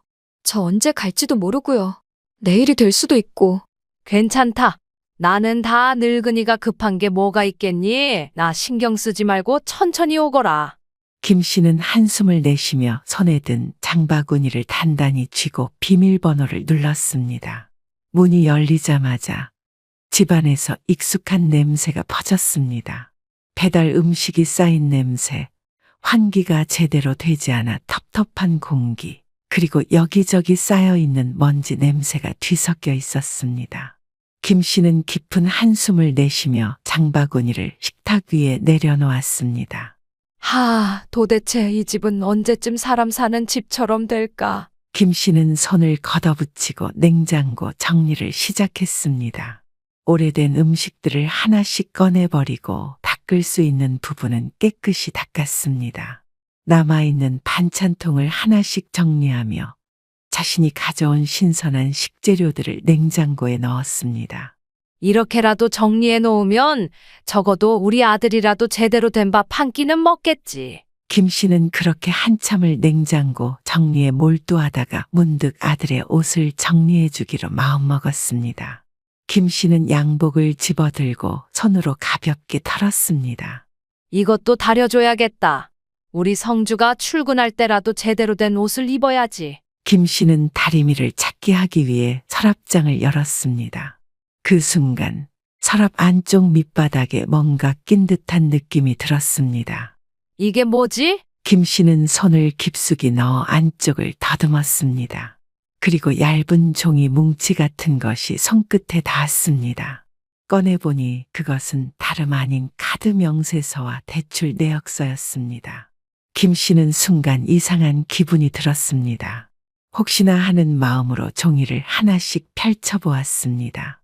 이게 뭐야? 그녀의 손끝이 떨리기 시작했습니다. 피부과 네일 회원권 170만 원, 브랜드 외투 120만 원, 주부 대출 1천만 원, 생활비 대출 500만 원. 김 씨는 눈을 몇 번이고 깜빡이며 내역서를 다시 살펴보았습니다. 믿기 어려운 금액들이 가득 적혀 있었습니다. 아들이 매달 400만 원 넘는 생활비를 보내주고 있는데 그 돈이 다 어디로 갔는지 궁금했던 김 씨는 이제야 그 답을 알게 되었습니다. 성주는 이렇게까지 고생하며 돈을 벌어오는데 며느리는 이걸로 명품을 사고 피부과를 다니고 회원권을 끊고 있었다고. 무엇보다 충격적인 것은 대출 내역이었습니다. 생활비 대출이 무려 2천만 원, 그리고 주부 대출까지 3천만 원. 김 씨는 온몸이 떨렸습니다. 모든 대출은 며느리 본인 명의로 되어 있었습니다. 김 씨는 잠시 동안 멍하니 서서 종이를 내려다보았습니다. 이걸 성주는 알고 있을까? 김 씨의 머릿속은 복잡해졌습니다. 아들이 이런 사실을 알고도 모른 척하고 있는 것인지 아니면 완전히 속고 있는 것인지 알 수 없었습니다. 하지만 한 가지 확실한 것은 이대로 두어서는 안 된다는 것이었습니다. 김 씨는 아들이 퇴근하자마자 기다렸다는 듯 서류 뭉치를 내밀었습니다. 엄마, 왜 그러세요? 무슨 일 있어요? 김 씨는 서류를 식탁 위에 탁 내려놓으며 단호하게 말했다. 이거 네 아내가 대체 무슨 짓을 하고 있는 건지 직접 보고 이야기해라. 아들은 처음에는 그저 평범한 생활비 지출 내역이라고 생각했지만 몇 장을 넘기자 점점 그의 표정이 굳어갔습니다. 이게 다 뭐야? 생활비 부족하다고 해서 다 줬는데 대출까지 받았다고? 그 순간 초인종 소리가 울렸습니다. 김 씨와 아들이 동시에 문 쪽을 바라보았습니다. 왔구나. 김 씨는 이미 예상하고 있었습니다. 며느리가 일부러 약속을 피하려고 했다는 것을, 그리고 자신이 그냥 돌아갈 거라고 생각했기만 이제는 모든 사실을 밝혀야만 했습니다. 어머, 나왔어. 며느리는 활기차게 문을 열며 집 안으로 들어섰습니다. 그러나 그녀는 눈앞에 펼쳐진 분위기가 심상치 않음을 느끼고는 걸음을 멈췄습니다. 거실 중앙의 식탁 위에는 수북이 쌓인 영수증과 대출 서류가 놓여 있었고, 김 씨와 아들은 단단한 표정으로 그녀를 응시하고 있었습니다. 무슨 일이야? 그녀는 애써 태어난 척하며 웃으며 다가갔습니다. 분위기가 왜 이래? 나 뭐 잘못했어? 이거 내가 쓴 카드 명세서랑 대출 내역이다. 내가 돈을 어디에 쓰고 있었는지 다 적혀 있더라. 며느리는 순간 얼굴이 하얗게 변했습니다. 하지만 이내 애써 태어난 표정을 지으며 웃음을 지어 보였습니다. 어머님, 그거야 뭐 그냥 좀 모자라서 그런 거예요. 생활하다 보면 돈이 예상보다 더 많이 들잖아요. 나중에 갚으면 되죠. 피부과에 수백만 원을 쓰고 요가 회원권을 결제하는 게 내가 말하는 모자란 생활비냐? 아, 그건 그냥 가끔 기분 전환으로. 그리고 오빠도 돈 잘 벌잖아요. 이 정도는 충분히 감당할 수 있는 수준 아닌가요? 충분히 감당할 수준이라고? 내가 이걸 알고도 가만히 있을 거라고 생각해? 매달 400만 원 넘게 생활비를 줬는데 그걸로도 모자라서 대출까지 받아? 며느리는 눈을 깜빡이며 어이없다는 듯 웃었습니다. 어차피 아파트도 우리 명의로 바꿀 텐데 그 돈으로 대출 갚으면 되죠. 뭐라고? 어차피 어머님도 이제 연세 드시고 나중엔 이 집도 우리 명의로 돌려야 하잖아요? 그럼 이 대출 정도는 아무 문제 없어요. 그냥 조금만 기다리면. 이 아파트가 네 거라고? 네가 뭘 했다고 네 명의로 돌려? 이 집은 내가 평생 고생해서 마련한 집이다. 내가 뼈 빠지게 벌어서 내 아들 키우면서 하나하나 아껴가며 장만한 내 집이야. 그런데 내가 이 집을 마치 자기 재산인 것처럼 생각하고 있다는 거니? 아니, 그런 뜻이 아니라 그냥 나중에. 아들은 손에 힘을 주어 서류를 꾸깃꾸깃 구기며 이를 악물었습니다. 네가 그래서 계속 아파트 명의 언제 바꿔주냐고, 왜 안 바꾸냐고 떼쓰고 화냈던 거야? 너 지금 나를 뭘로 보는 거야? 내가 네 빚 메꿔주는 기계야? 마음껏 써도 내가 다 감당해 줄 거라고 생각했어? 그러더니 그녀는 갑자기 털썩 무릎을 꿇었습니다. 오빠, 정말 미안해. 내가 잠시 정신이 돌았나 봐. 김 씨는 며느리가 눈물을 뚝뚝 흘리며 손을 모으는 모습을 보며 한숨을 쉬었습니다. 이제 와서 저렇게 눈물을 흘리면 뭐하나? 하지만 며느리는 필사적으로 변명하며 아들의 바짓가랑이를 붙잡았습니다. 이제라도 정신 차리고 갚을게. 알바라도 해서 돈 벌어서 다 갚을게. 그리고 이제 집안일도 열심히 할게. 아들도 더 이상 그녀의 눈물에 흔들리지 않았습니다. 오히려 더욱 냉정한 표정으로 며느리를 내려다보며 단호하게 말했다. 당장 꺼져. 며느리는 아들의 말에 눈을 크게 떴습니다. 뭐라고? 아들은 그녀의 손을 강하게 뿌리쳤습니다. 당장 이 집에서 나가라고. 너랑은 더 이상 같이 못 살아. 나 진짜 정신 차릴게. 아니, 이제 끝이야. 난 더 이상 너랑 같이 살 이유가 없어. 이혼해. 짐 챙겨. 오늘 안으로 나가라. 며느리는 바닥에 주저앉아 울기 시작했습니다. 오빠, 제발 이혼만은 안 돼. 집안일 어머님이 가르쳐 주신다면서요? 나 배울게, 할게. 그러니까 제발 이혼은 안 돼. 이제 와서 그게 무슨 소용이야. 아들은 짜증스럽게 그녀의 손을 떼어냈습니다. 그러나 며느리는 다시 달라붙으며 흐느꼈습니다. 오빠, 나 이렇게 쫓겨나면 갈 데도 없어. 며느리는 김 씨를 바라보며 더욱 애원하듯 손을 모았습니다. 어머님이 오빠한테 잘 좀 말해주세요. 네? 이제 와서 울고 매달린다고 바뀌는 건 없어. 아들은 단호하게 등을 돌렸습니다. 며느리는 절망한 표정으로 손을 뻗었지만 아들은 이미 그녀를 외면한 채 방으로 들어갔습니다. 며느리는 결국 울부짖으며 바닥을 치며 절규했지만 아무도 그녀를 붙잡지 않았습니다. 이제 모든 것이 끝났음을 깨달은 순간 그녀는 참았던 울음을 터뜨렸습니다. 그러나 누구도 그녀를 위로하지 않았습니다. 며느리는 그날 이후 사돈 집으로 갔습니다. 하지만 친정에서도 따뜻한 위로를 받지는 못했습니다. 그녀의 부모님은 분노했습니다. 그렇게 멍청하게 살았어? 도대체 너 무슨 짓을 하고 다닌 거야? 며느리는 친정에서도 외면당했고 부모님조차 그녀를 달갑게 여기지 않았습니다. 결국 며칠 머물다가 눈치가 보여 집을 나왔습니다. 생활비도 없었고 당장 지낼 곳도 막막했습니다. 그동안 아들이 벌어다 주는 돈으로 사치스럽게 살아왔지만 이제는 아무것도 가진 게 없었습니다. 게다가 그녀가 멋대로 받아놓은 2천만 원의 대출이 발목을 잡았습니다.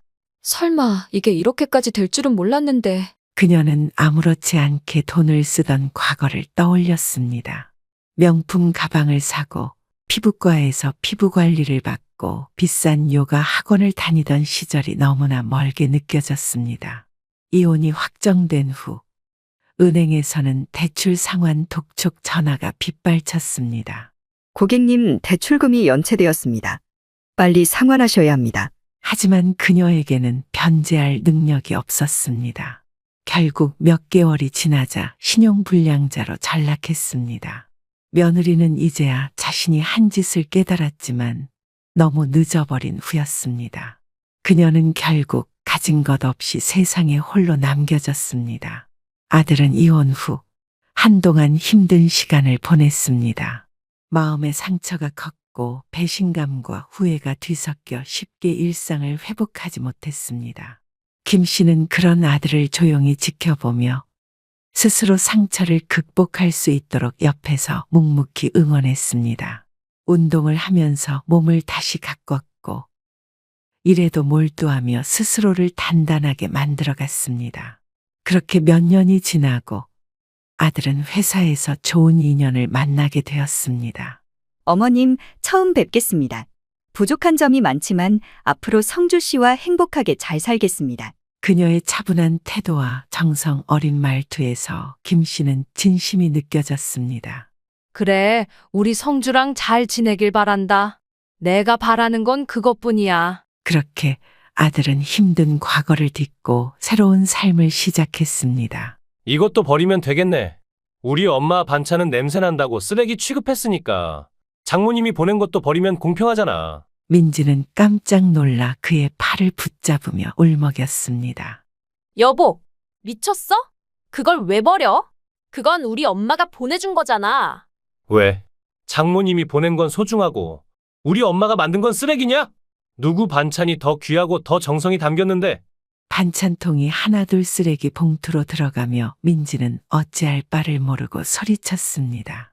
당신 지금 화풀이 하는 거잖아.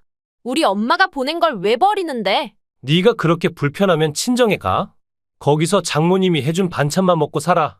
민지는 충격을 받은 듯 눈물을 뚝뚝 흘리며 바닥에 주저앉았습니다. 이제 더는 우리 엄마를 그렇게 무시하지 마.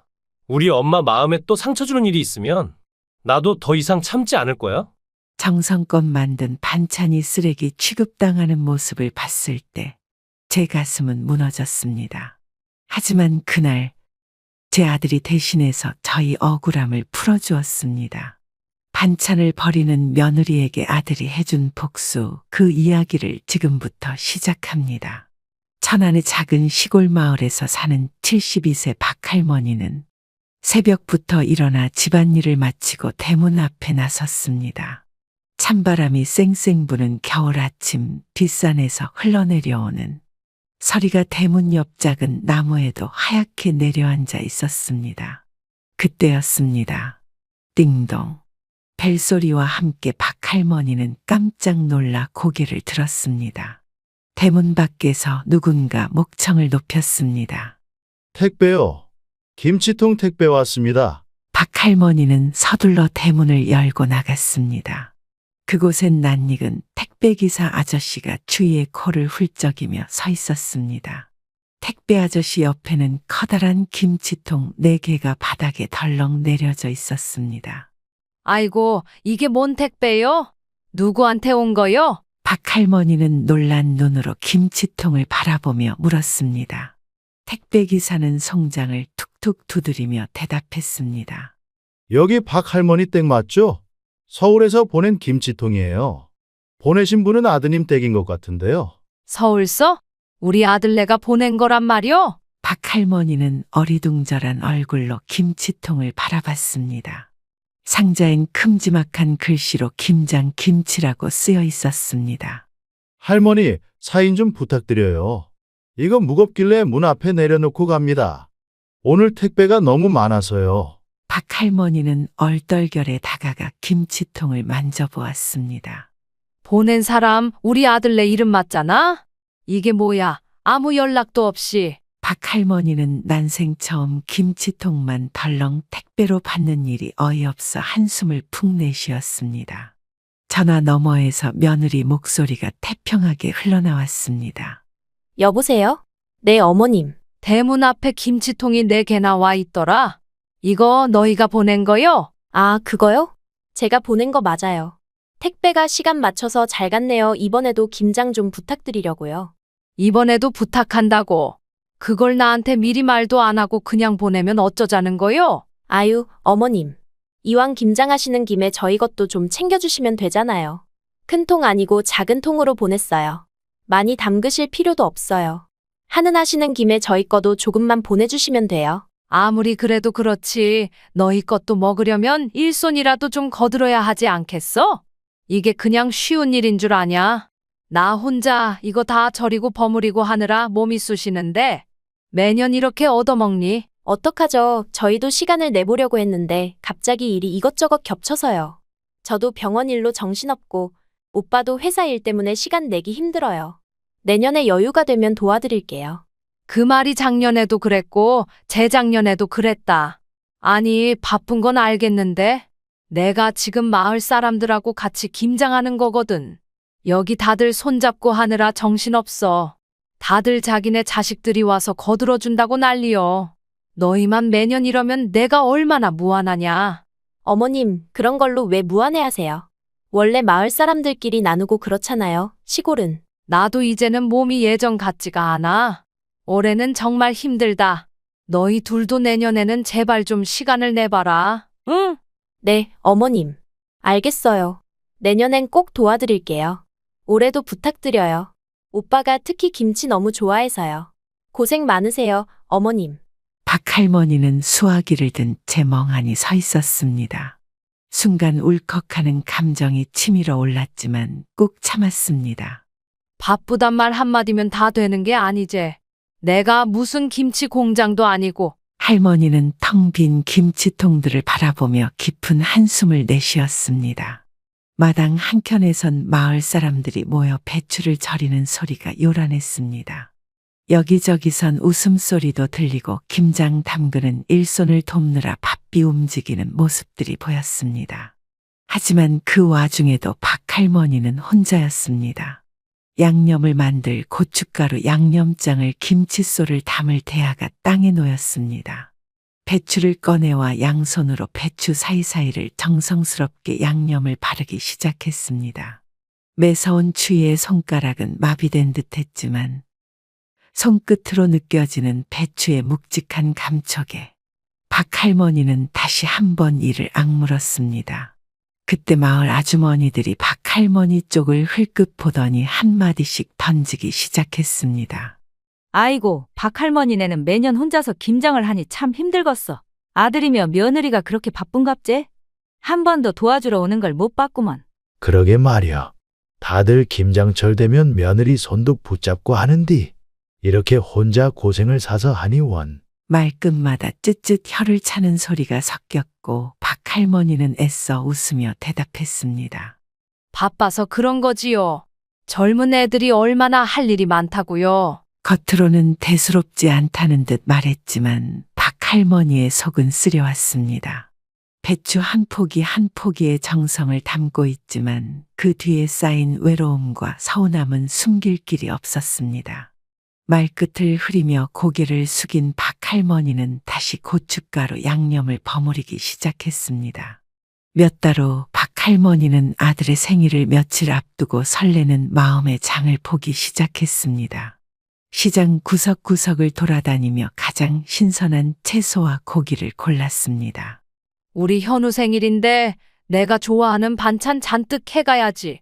김치도 맛있게 익었고 장조림은 고기 좋은 걸로 해야지. 비닐봉지 가득 재료를 들고 집으로 돌아온 박할머니는 곧바로 손을 걷어붙였습니다. 밤새도록 불을 켜고 요리를 하기 시작했습니다. 고기 장조림을 조리느라 냄비에서 김이 모락모락 피어오르고 고구마는 노릇노릇 구워져 먹음직스러워졌습니다. 김치는 예쁘게 잘 익었고 된장국에는 직접 키운 시래기를 듬뿍 넣었습니다. 한숨과 함께 작은 기대를 품으며 박할머니는 커다란 반찬통에 꽉꽉 채워 준비했습니다. 아들의 생일날 박할머니는 이른 아침부터 버스를 타고 아들네 집으로 향했습니다. 무거운 가방을 양손에 들고도 얼굴에는 잔잔한 미소가 번졌습니다. 현관문을 두드리자 며느리 민지가 나왔습니다. 어머님, 오셨어요? 그래, 현우 생일인데 내가 반찬 좀 가져왔어. 박할머니는 곧장 부엌으로 향해 가방을 풀었습니다. 반찬통을 하나씩 꺼내며 식탁 위에 올려놓자 고소하고 달큰한 냄새가 방 안을 가득 메웠습니다. 우리 현우 생일인데 먹고 싶은 거라도 좀 있어야지. 김치도 가져왔고 장조림이랑 고구마 조림도 해왔어. 어머, 어머님 둘이 사는데 반찬을 뭐 이렇게 많이 하셨어요? 냉장고에 들어갈 자리도 없는데. 있으면 두고두고 꺼내 먹으면 되지.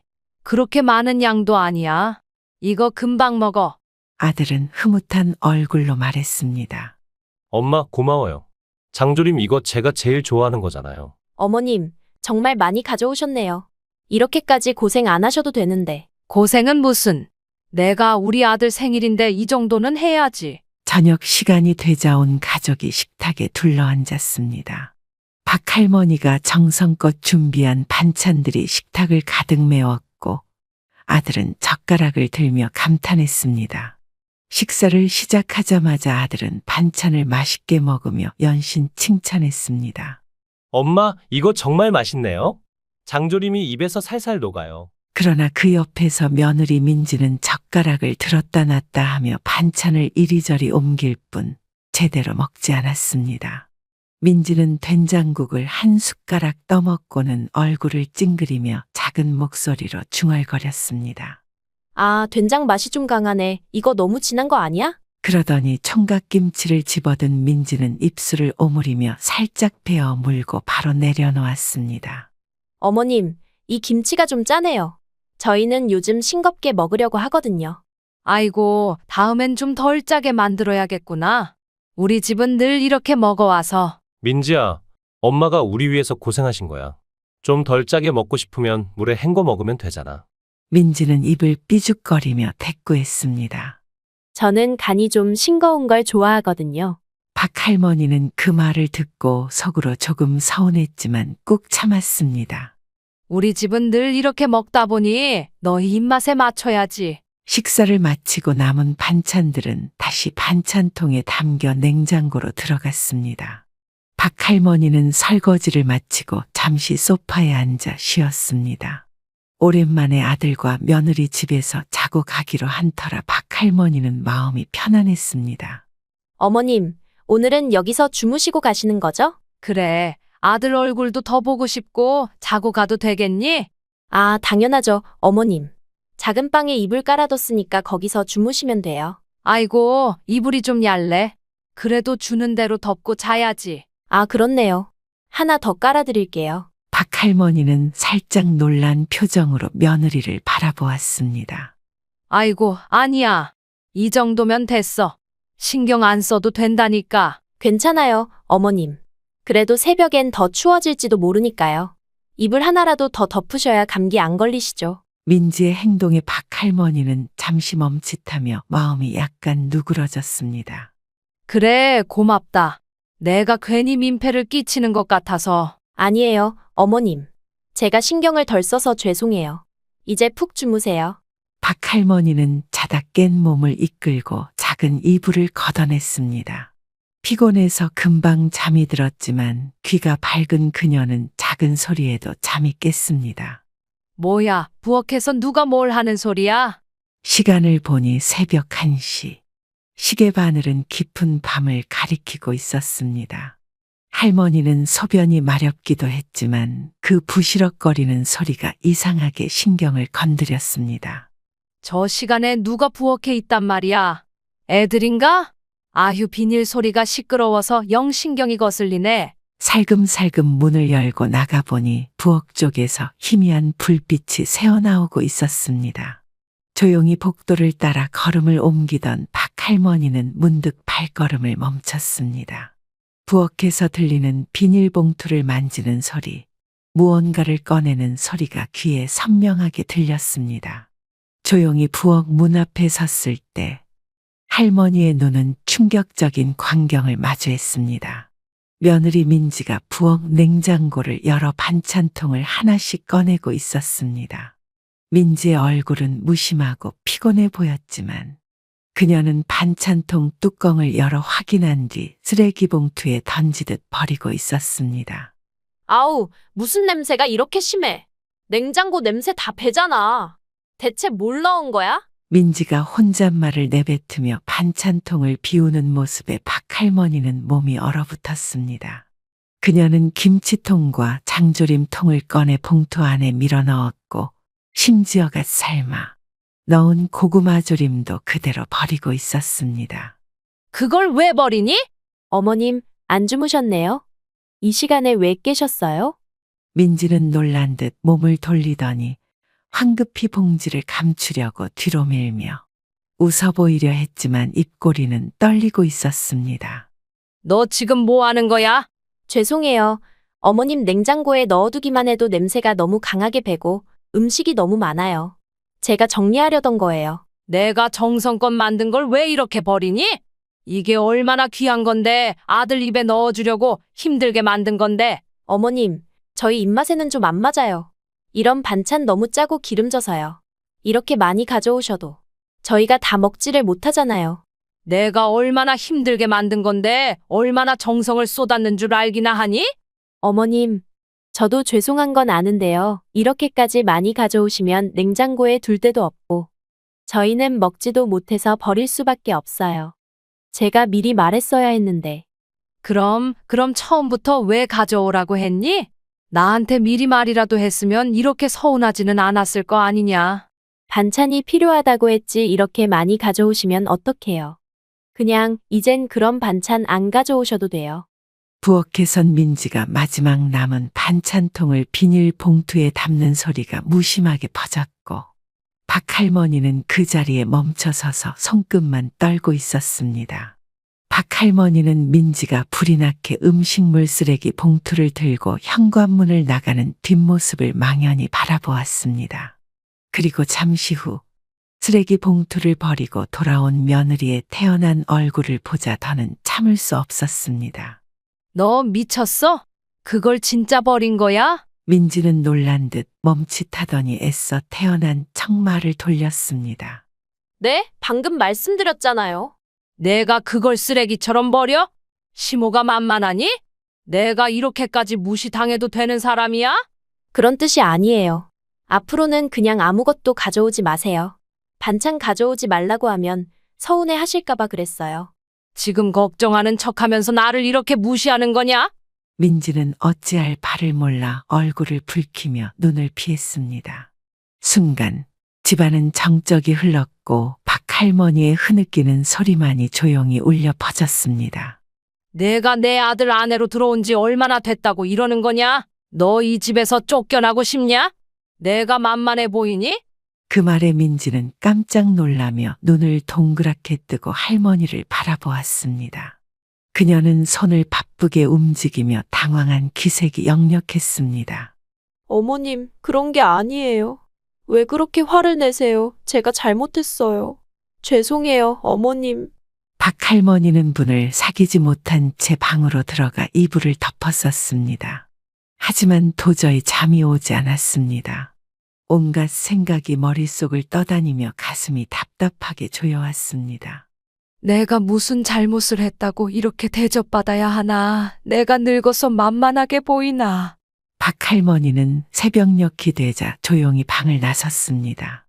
아무도 깨지 않도록 발소리를 죽이며 작은 가방만 챙긴 채 현관문을 열었습니다. 밖은 아직 어둑어둑했지만 차가운 새벽바람이 그녀의 마음을 더 시리게 만들었습니다. 여기 더 있다가는 내 속만 썩겠어. 그렇게 박할머니는 동네 버스정류장으로 향했고 고속버스에 몸을 실었습니다. 창밖으로 비치는 새벽 풍경을 바라보며 박할머니는 깊은 한숨을 내쉬었습니다. 내가 바보지. 괜히 와서 이런 꼴을 보고 나도 내 마음 편하게 살아야겠어. 한편 아들은 늦게까지 자다가 이상한 기척에 눈을 떴습니다.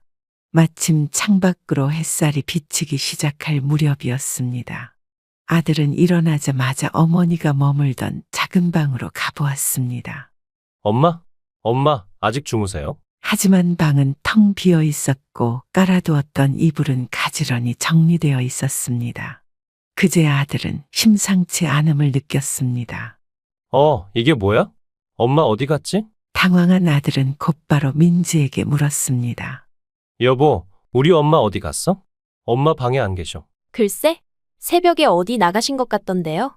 아파트라서 답답하셨나 보죠. 그 말에 아들은 더욱 이상한 낌새를 느꼈습니다.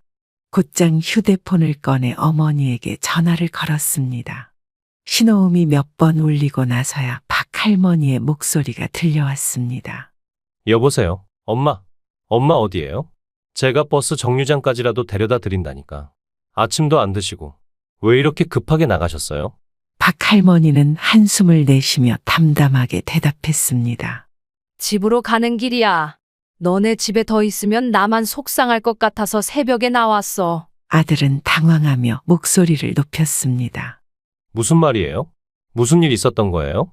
왜 갑자기 가시는 건데요? 아무것도 아니야. 그냥 이제 나도 힘들어. 너희한테 더는 번거로워지기 싫어.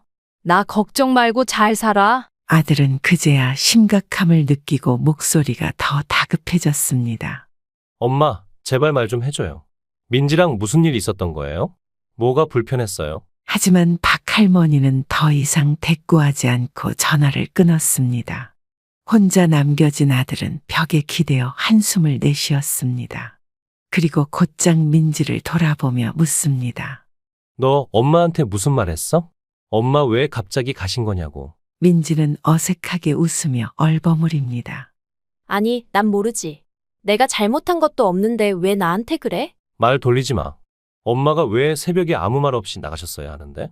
도대체 무슨 일이 있었던 거야? 아들이 화를 내며 추궁하자 민지는 당황하며 말을 더듬었습니다. 여보, 그게 아니라 어머님 반찬은 우리가 못 먹으니까. 냉장고에 두기만 해도 냄새나고 자리만 차지해서 조금 맘버렸어. 지금 뭐라고 했어? 우리 엄마가 힘들게 만든 반찬을 내가 버렸다고? 그게 무슨 짓이야? 어쩔 수 없지 뭐. 냉장고에 넣어두면 냄새가 진동을 하잖아. 냉장고 문만 열어도 온 집안에 김치 냄새가 퍼져서 도저히 못 견디겠어. 그리고 반찬 남으면 냉장고에서 썩든 말든 자기는 신경도 안 쓰잖아. 결국 뒤처리는 내 몫인데 그거 가지고 화를 내? 아들은 말을 끊으며 반찬통을 부엌 바닥에 내려놓았습니다. 반찬통이 바닥에 부딪히며 툭툭 소리를 냈고 아들의 목소리에는 분노가 가득 담겨 있었습니다. 냄새가 나. 그래서 버렸다고. 그게 내가 할 말이야. 그걸 우리 엄마가 몇 날 며칠을 고생해서 만든 건데 넌 쓰레기처럼 버렸다고. 그럼 나보고 어쩌라는 건데? 어머님 음식은 짜고 맵고 기름지기만 하다고. 난 그걸 정리한 것뿐이야. 왜 나한테만 그래? 장모님이 해준 음식은 귀하게 받아 먹으면서 우리 엄마가 만든 건 쓰레기 취급하는 게 말이 돼. 우리 엄마가 새벽부터 만든 정성이야. 그런데 네가 그걸 엄마가 보는 앞에서 쓰레기 봉투에 쑤셔 넣었어. 그게 할 짓이냐고. 부엌은 순간 정적이 흘렀습니다. 민지는 더 이상 아무 말도 하지 못한 채 바닥을 내려다봤습니다. 아들은 한숨을 깊게 내쉬며 고개를 저었습니다. 아들은 주먹을 꽉 쥔 채 냉장고 문을 열어젖혔습니다. 그의 얼굴에는 참을 수 없는 분노와 실망이 가득했습니다. 좋아, 그럼 보자. 우리 엄마 반찬이 그렇게 냄새나고 못 먹을 것 같았어? 그러더니 냉장고 안에 가지런히 놓여있던 장모님이 보낸 반찬통을 하나씩 꺼내기 시작했습니다. 김치, 오이무침, 각종 반찬들이 그의 손에 들리자마자 쓰레기 봉투로 던져졌습니다. 이것도 버리면 되겠네. 우리 엄마 반찬은 냄새난다고 쓰레기 취급했으니까 장모님이 보낸 것도 버리면 공평하잖아. 민지는 깜짝 놀라 그의 팔을 붙잡으며 울먹였습니다. 여보, 미쳤어? 그걸 왜 버려? 그건 우리 엄마가 보내준 거잖아. 왜? 내 엄마가 보낸 건 소중하고 우리 엄마가 만든 건 쓰레기냐? 누구 반찬이 더 귀하고 더 정성이 담겼는데? 아들의 목소리는 떨리면서도 한없이 차가웠습니다. 반찬통이 하나둘 쓰레기 봉투로 들어가며 민지는 어찌할 바를 모르고 소리쳤습니다. 당신 지금 화풀이 하는 거잖아. 우리 엄마가 보낸 걸 왜 버리는데? 내가 그렇게 불편하면 친정에 가. 거기서 장모님이 해준 반찬만 먹고 살아. 민지는 충격을 받은 듯 눈물을 뚝뚝 흘리며 바닥에 주저앉았습니다. 쓰레기 취급하면서 아무렇지도 않게 버렸을 때 우리 엄마 마음이 어땠을지 생각이나 해봤어? 이제 더는 우리 엄마를 그렇게 무시하지 마. 우리 엄마 마음에 또 상처 주는 일이 있으면 나도 더 이상 참지 않을 거야. 아들은 문을 세게 닫고 거실로 나가버렸고 민지는 부엌 한가운데서 서럽게 울음을 터뜨렸습니다. 그날 밤 민지는 더 이상 참지 못하고 짐을 싸들었습니다. 옷가지를 대충 가방에 구겨넣고는 손에 들린 가방을 힘껏 움켜쥔 채 현관문을 나섰습니다. 며칠 후 아들은 어두운 얼굴로 박할머니의 집을 찾아왔습니다. 문을 열고 들어선 아들의 표정은 피곤하고 지쳐 보였습니다. 엄마, 아들은 한숨을 길게 내쉬며 조용히 말했습니다. 민지랑 이혼할 것 같아. 박할머니는 갑작스러운 아들의 고백에 잠시 멈칫했지만 이내 아무 말 없이 부엌으로 향했습니다. 뭔가를 말하고 싶었지만 꾹 참은 듯한 표정이었습니다. 아들은 말없이 식탁 앞에 앉았습니다. 박할머니는 주방으로 가서 김치 한 접시와 갓 끓인 된장국, 밥을 조심스레 상위에 올렸습니다. 김치의 붉은색과 된장국의 구수한 냄새가 식탁 위를 가득 채웠습니다. 그렇게 쉬운 게 부부 사이라면 나도 너희 아버지랑 100번은 이혼했겠지. 하지만 그때마다 밥 한 숟가락 뜨면서 다시 살아보자고 마음을 잡았단다. 아들은 아무 말도 하지 않았습니다. 그저 밥을 또 한 숟가락 떠서 조용히 입에 넣었지만 숟가락을 움직이는 속도가 느려졌습니다. 김치 한 입을 더 먹던 아들은 갑자기 숟가락을 내려놓으며 얼굴을 찡그렸습니다. 엄마, 나 요즘 속이 안 좋아. 밥도 제대로 못 먹겠어. 우리 아들 힘내라. 무슨 일이 있어도 엄마는 항상 내 편이야. 아들은 아무 말 없이 고개를 숙였습니다. 며칠 후 평소처럼 밭일을 하던 박할머니는 갑자기 몸이 휘청이며 눈앞이 핑 돌았습니다. 순간적으로 하늘이 어지럽게 흔들리는 듯했고 손에 쥐고 있던 호미가 땅에 떨어지며 툭 소리를 냈습니다. 아이고, 이게 왜 이러냐. 박할머니는 힘겹게 몸을 가누려 했지만 결국 무릎이 꺾이며 바닥에 주저앉고 말았습니다. 밭의 흙냄새와 차가운 바람이 어지러운 머릿속을 스쳐갔습니다. 할머니, 괜찮아요? 마침 옆밭에서 일을 하고 있던 이웃이 놀라서 달려왔고 서둘러 아들과 며느리에게 연락을 했습니다. 아들은 연락을 받자마자 곧장 병원으로 뛰어왔습니다. 숨을 헐떡이며 병실을 찾고 있는데 병실 안에서는 예상치 못한 광경이 펼쳐지고 있었습니다. 병실 문틈으로 본 아내 민지가 울면서 어머니의 손을 꼭 잡고 있었습니다. 평소 당당하고 차갑기만 했던 민지의 얼굴은 눈물이 흐르고 있었고 목소리는 떨리며 간절했습니다. 어머님, 죄송해요. 제가 너무 몰랐어요. 어머님이 해주신 반찬이 얼마나 귀하고 정성스러운 건지, 얼마나 우리를 생각하셨는지 너무 늦게 깨달아서 죄송해요. 어머님이 그때 얼마나 서운하셨을까. 박할머니는 흐릿한 눈으로 천장을 바라보다가 민지의 울먹이는 목소리를 들으며 천천히 눈을 떴습니다. 얼굴에는 피곤함이 가득했지만 그녀의 입가에는 작게 미소가 번졌습니다. 됐다, 아니다. 이제라도 내 맘을 알아줘서 고맙다. 다시는 그런 일 없을 거예요. 제가 직접 김치도 담그고 어머님 손맛도 배우면서 잘할게요. 정말 약속할게요. 민지는 박할머니의 손을 두 손으로 감싸며 조심스럽게 고개를 들었습니다. 그녀의 눈가에는 아직도 눈물이 맺혀 있었지만 그 눈빛만큼은 진심으로 가득 차 있었습니다. 어머님, 건강하셔야 해요. 다시는 이런 일 없도록 제가 잘 모실게요. 그려, 그 말이면 됐다. 이제 내 걱정 말고 너도 잘 살아라. 아들이랑 싸우고 친정에서 지내고 있다면서? 가족이란 게 서로 이해하고 맞춰가면서 사는 거란다. 우리 아들이 아직 철없고 많이 부족해서 홧김에 행동할 때도 있단다. 너도 아내로서 서로한테 배려하고 항상 서로를 아껴주고 살아라. 병실 밖에서 그 모든 광경을 지켜보던 아들은 가슴이 먹먹해졌습니다. 민지의 진심 어린 눈물과 어머니의 따뜻한 용서가 그를 한없이 부끄럽게 만들었습니다. 그동안 서로의 상처를 헤아리지 못하고 오해만 쌓아왔던 시간들이 주마등처럼 스쳐 지나갔습니다. 박할머니는 아무런 말 없이 민지의 손을 꼭 잡아주었습니다. 그 모습만으로도 모든 것이 용서받고 이해된 듯했습니다. 그렇게 시간이 흘러 계절이 한 번 바뀌고 어느덧 다시 겨울이 찾아왔습니다. 바람이 차가워지고 김장철이 돌아오자 박할머니는 어느덧 익숙하게 배추를 절일 준비를 하고 있었습니다. 그러나 이번에는 혼자가 아니었습니다.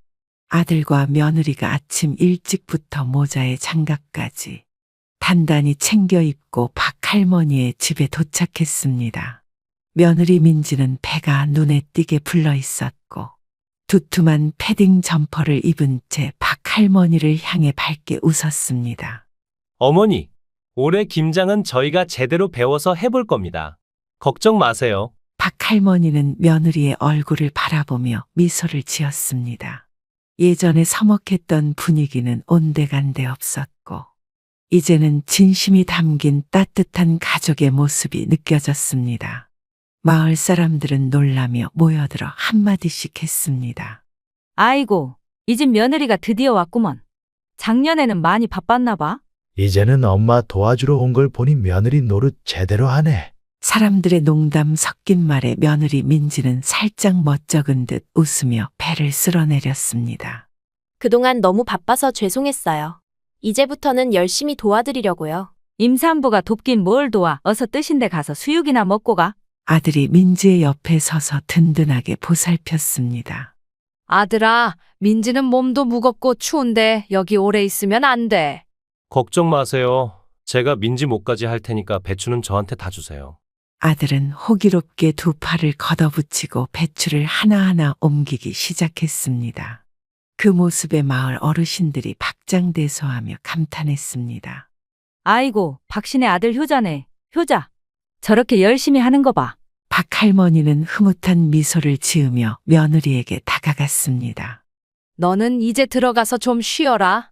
몸도 무거운데 여기 추운 데 있으면 애기한테 안 좋다. 민지는 미안한 듯 주위를 둘러보다가 조용히 고개를 끄덕였습니다. 그럼 먼저 들어가서 좀 쉴게요. 어머님, 나중에 다시 나올게요. 마을 사람들은 김장에 어우러져 일손을 돕고 아들은 힘차게 배추를 나르고 절이는 것을 배웠습니다. 박할머니는 그런 아들을 보며 흐뭇한 표정으로 중간중간 필요한 것들을 챙겨주었습니다.